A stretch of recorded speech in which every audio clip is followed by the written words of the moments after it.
नमस्कार, B positive news पर आप सभी का स्वागत है। आज जो हमारी यंग गर्ल्स हैं, हमारे जो ऑडियंस में गर्ल्स हैं या महिलाएं हमारे साथ जुड़ी हुई हैं, आज उनके लिए बहुत ही इम्पोर्टेंट टॉपिक मैं लेकर आई हूं।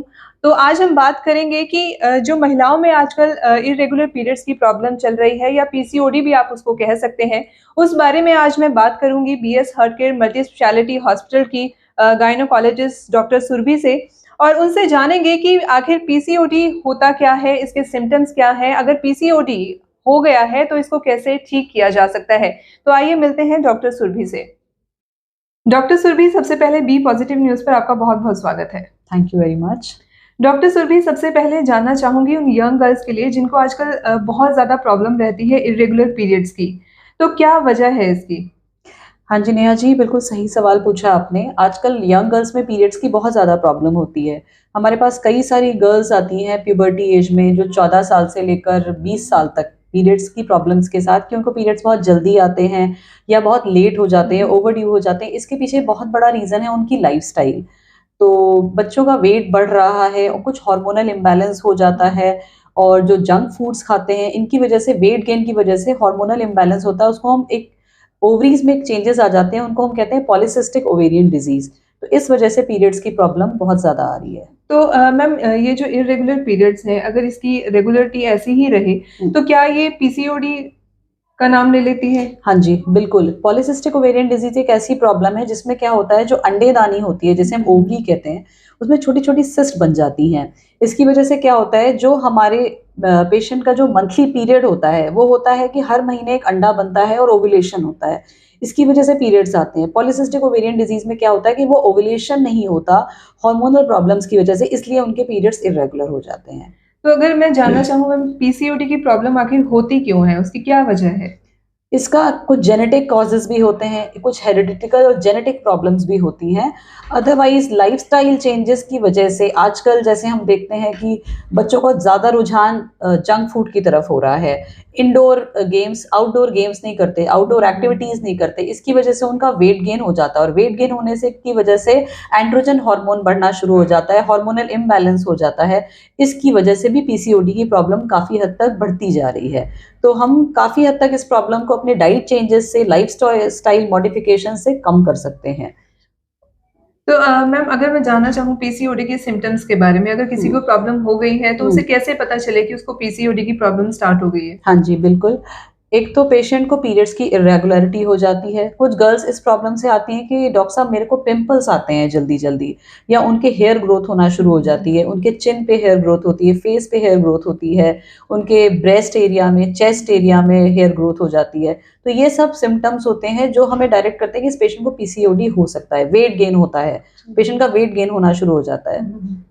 तो मैम, अगर बात की जाए एक गर्ल में आई थिंक 12 टू 13 ईयर से जो है स्टार्टिंग पीरियड्स की हो जाती है, तो क्या ये इतनी एज के बच्चे को भी पीसीओडी की प्रॉब्लम हो सकती है? एक्चुअली नेहा जी, वो उस टाइम पीसीओडी के चांसेस कम होते हैं, क्योंकि जब 12-13 साल में बच्चे का जब पीरियड स्टार्ट होते हैं, जिसे हम मेनार्की कहते हैं, तो उस टाइम क्या होता है कि वैसे भी शुरुआत के पीरियड्स में ओव्यूलेशन नहीं होता। तो उस टाइम पीरियड्स थोड़े इरेगुलर रहते हैं, और पीरियड्स को सेट होने में कम से कम 3-4 साल लगते हैं। तो पीसीओडी की प्रॉब्लम इतनी जल्दी नहीं होती। वो एक फिजियोलॉजिकल प्रोसेस होता है जिसमें साइकिल रेगुलर होने में टाइम लगता है, जिसमें ओव्यूलेशन नहीं होता। पीसीओडी की प्रॉब्लम जनरली 17-18 साल के बाद ही देखी जाती है। जी। तो अगर पीसीओडी की प्रॉब्लम हो चुकी है तो उसका ट्रीटमेंट जल्द से जल्द करवाना चाहिए? बिल्कुल, उसका ट्रीटमेंट टाइमली करवाना चाहिए।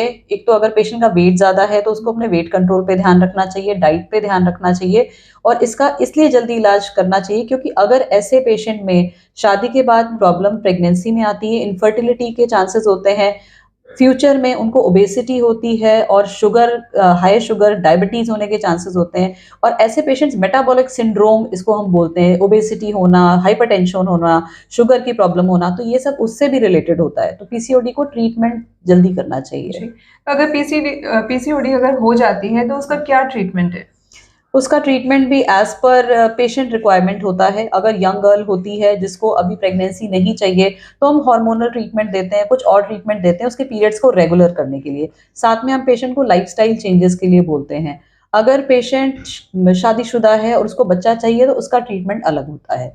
उसको एग बनने की मेडिसिन वगैरह दी जाती हैं। वही मैं आ रही थी कि अगर आफ्टर मैरिज किसी को पीसीओडी हो जाता है तो वो क्या करे? उसमें भी पहले तो हम उसको लाइफस्टाइल चेंजेस के लिए बोलेंगे, अगर वेट ज़्यादा है तो वेट कम करने के लिए बोलते हैं, अगर वो कंसीव करना चाहती है तो उसका ट्रीटमेंट प्रोटोकॉल बिल्कुल डिफरेंट है। फिर हम उसको एग बनने की मेडिसिन देते हैं और उसका इनफर्टिलिटी का ट्रीटमेंट स्टार्ट करते हैं। जी, तो मैम एक टिप मैं आपसे पूछना चाहूँगी कि हेल्दी रहने के लिए गर्ल्स को क्या करना चाहिए? इस तरह की प्रॉब्लम्स ना हो उनमें, हाँ तो जी। कैसे उनका लाइफ़स्टाइल होना चाहिए? लाइफस्टाइल में एक तो एक्सरसाइज ज़रूर इंक्लूड करनी चाहिए, आउटडोर गेम्स करने चाहिए, योगा करना चाहिए। इससे आपकी बॉडी हेल्दी रहती है। अंदर आप जब बॉडी आपकी हेल्दी होती है, आपका वेट एक कंट्रोल एक बीएमआई होता है, जिसे हम बॉडी मास मास इंडेक्स बोलते हैं, कि आपकी हाइट के प्रोपोर्शन में आपका वेट कितना होना चाहिए। तो अगर बीएमआई हमारा ठीक है, जो जनरली 19 टू 25 के बीच में होता है, तो ये सब प्रॉब्लम्स नहीं आती हैं। तो हेल्दी लाइफस्टाइल में क्या आता है कि आपको घर का बना खाना खाना चाहिए, जंक फूड्स नहीं लेने चाहिए, वेजिटेबल्स, फ्रूट्स और सैलेड वगैरह डाइट में लेना चाहिए, ज़्यादा से ज़्यादा वाटर इनटेक करना चाहिए और तो वेट कंट्रोल करके अ, रखना चाहिए। मैम ये कहा जाता है कि पीसीओडी की प्रॉब्लम अगर है तो वो योगा से ही ठीक हो जाती है, उसमें मेडिसिन्स की ज़रूरत नहीं होती, क्या ऐसा है? नेहा जी, आपका सवाल बहुत अच्छा है। योगा तो हमारी हेल्दी लाइफस्टाइल का एक पार्ट है। योगा तो हम सबको ही करना चाहिए, लेकिन पीसीओडी की प्रॉब्लम सिर्फ योगा से ठीक नहीं होती, उसमें बहुत सारी हार्मोनल प्रॉब्लम्स होती हैं, हार्मोनल इम्बैलेंसेस होते हैं, उनके लिए मेडिसिन की भी ज़रूरत होती है, इसलिए पेशेंट को गायनेकोलॉजिस्ट को ज़रूर कंसल्ट करना चाहिए। डॉक्टर सुरभि, आपने इतना अपना प्रेशियस टाइम हमें दिया, उसके लिए आपका बहुत-बहुत धन्यवाद। Thank you very much. तो ये थी हमारे साथ BS heart care multi speciality hospital Kurukshetra की गायनोकोलॉजिस्ट डॉक्टर सुरभि, जिन्होंने आज पीसीओडी के बारे में काफ़ी महत्वपूर्ण जानकारी दी है। अगर पीसीओडी होता है तो इसको कैसे ठीक किया जा सकता है और सबसे ज़रूरी बात उन्होंने की है कि अगर पीसीओडी होता है तो हमें अपने लाइफ़स्टाइल में चेंजेस करने चाहिए और पीसीओडी अगर नहीं चाहते कि इस तरह की कोई प्रॉब्लम आपको हो, तो अपना लाइफ़स्टाइल हमें ठीक करना चाहिए।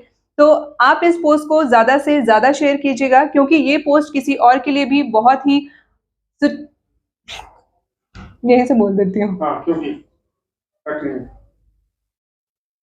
तो इस पोस्ट को आप ज़्यादा से ज़्यादा शेयर कीजिएगा क्योंकि ये पोस्ट किसी और के लिए भी बहुत ज़्यादा इम्पोर्टेंट हो सकती है।